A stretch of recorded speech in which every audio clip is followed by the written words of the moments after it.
Hi friends, ఈరోజు హోటల్లో ఉండే విధంగా మినపగారెలను ఎలా తయారు చేసుకోవాలో చూసేద్దాం ఫ్రెండ్స్. చాలా ఫ్లఫీగా స్పాంజ్లా ఉంటాయి. మరి ప్రాసెస్ చూసేద్దామా? ముందుగా మినపప్పుని 8 గంటల సేపు నానబెట్టుకొని బాగా మెత్తగా రుబ్బుకోవాలి.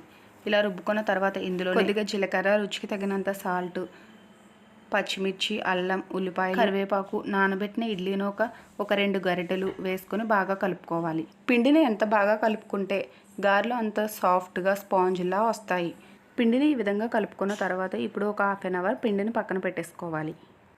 తర్వాత స్టవ్ వెలిగించి ప్యాన్ పెట్టుకొని అందులో డీప్ ఫ్రైకి సరిపడంత ఆయిల్ వేసుకొని ఆయిల్ బాగా హీట్ అయిన తర్వాత గారెల్లాగా వేసుకోవాలి. ఈ గారెలన్నీ గోల్డెన్ బ్రౌన్ కలర్ వచ్చేంత వరకు బాగా ఫ్రై చేసుకోవాలి. ఫ్రై అయిన తర్వాత తీసేసుకొని ఒక ప్లేట్లో సర్వ్ చేసేసుకోవడమే. అంతేనండి, ఎంతో రుచిగా ఉండే హోటల్ స్టైల్ మినపగారెలు రెడీ. వీటిని పల్లీ చట్నీ కాంబినేషన్తో తింటే సూపర్ టేస్ట్ ఉంటుంది. లైక్ చేయండి, సబ్స్క్రైబ్ చేసుకోండి ఫ్రెండ్స్. బాయ్.